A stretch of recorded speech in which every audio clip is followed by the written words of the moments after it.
Hi hello welcome to Kiran TV news.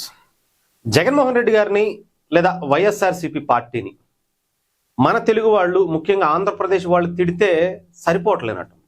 అందుకనే national వ్యాప్తంగా దేశవ్యాప్తంగా చెప్పాలంటే ప్రపంచవ్యాప్తంగా కూడా ఆయన్ని అందరూ ఏంటి జగన్ ఇదేం దౌర్భాగ్యం, ఇంత దరిద్రమైనటువంటి పని చేసావు, ఇలాంటి దౌర్భాగ్యమైనటువంటి పని చేసి బయటకు వచ్చి ప్రెస్ మీట్లు పెట్టి మేము కల్తీ చేయలేదు అని చెప్పేటువంటి ప్రయత్నం చేస్తున్నావు. అసలు దాంట్లో కల్తీయే జరగనట్టు అసలు ఏదో సొద్దపూస మాటలు మాట్లాడుతున్నావు. పైగా నీకు సంబంధించినటువంటి నాయకులందరూ బయటకు వచ్చి ప్రెస్ మీట్లు కావచ్చు, లేదంటే బయటకు వచ్చి ధర్నాలు కావచ్చు, కొంతమంది ఫ్లెక్సీలు చింపేస్తామని చెప్పి బయటకు రావటం కావచ్చు, కొంతమంది హోమాలు చేస్తున్నారు, కొబ్బరికాయలు కొడుతున్నారు, ఎవరెవరో ఏదేదో చేసేస్తున్నారు.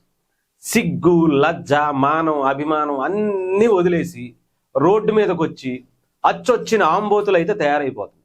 ఇంక వాళ్ళ గురించి చెప్పాల్సిన అవసరం లేదు. నిజంగా మనం తిడితే సరిపోవట్లేదండి వీళ్ళకి. ఇక్కడ వాళ్ళ పరువు పోతే సరిపోవట్లా, పైన కూడా పోవాలి. దేశం మొత్తం మన తెలుగు వాళ్ళ పరువు తీయాలి. అదే ఇప్పుడు నేషనల్ మీడియా కూడా మన తెలుగు మీడియా లేదా ఇక్కడ ఉన్నటువంటి వాళ్ళందరూ అయిపోయారు, ఇప్పుడు నేషనల్ మీడియా పడుతుంది. ఎంత ఒక రేంజ్లో ఆడుకుంటున్నారంటే నిజంగా, అయినా కూడా సిగ్గు రావట్లే వీళ్ళకి. అక్కడికి వెళ్ళినటువంటి వైఎస్ఆర్సీపీ స్పోక్స్ పర్సన్స్ అయితే అసలు నిజంగా ఒక ఆట ఆడుకున్నారు తెలుసు. అసలు డిబేట్స్లో ఒక్క దాని గురించి మీకు ఒకసారి చూపిస్తాను, వినండి. ఇగో saying that animal, this is a reality. In Jagan going around and saying that animal fats have not been found. What do you mean, Jagan? What do you mean? You run a party, the YSRCP, talk like a responsible person. మనం తిడితే సరిపోదు కదా, వాళ్ళు కూడా ఉయ్యాలి. కాండ్రించి ఊస్తే గానీ సిగ్గురాదు మనకి.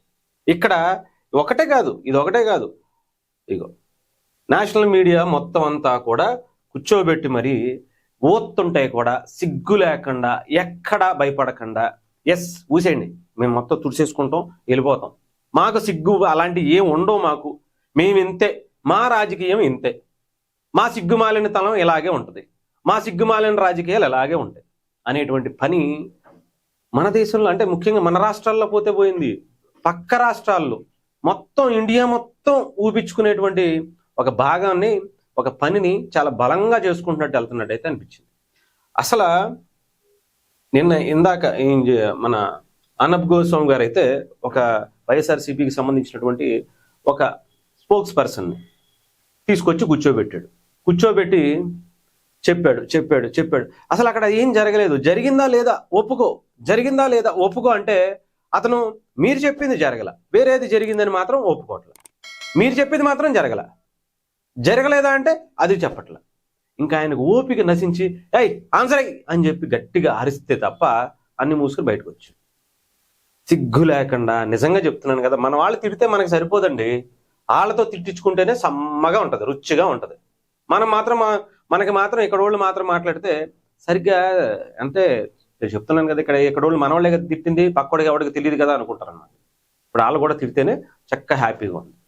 చేసినటువంటి దౌర్భాగ్యమైనటువంటి పనికి కూడా, అంటే తిరుపతి లడ్డు గురించి దాంట్లో నెయ్యి గురించి కల్తీ జరిగిందన్నటువంటి విషయం ఒప్పుకోకుండా, అసలు నెయ్యి అనేటువంటి పదార్థాన్నే వాడకుండా ఆవు నెయ్యికి ఆర్డర్ ఇచ్చి ఏదో రసాయనాలతో కూడినటువంటి కెమికల్ని తీసుకొచ్చి కలిపేసి భక్తుల ప్రాణాలతో ఆడుకోవటమే కాకుండా ఆయన చేసేటువంటి పని ఇంత నీచంగా దిగజారుతున్నాడు ఏంటో నాకైతే అర్థం కావట్లేదు.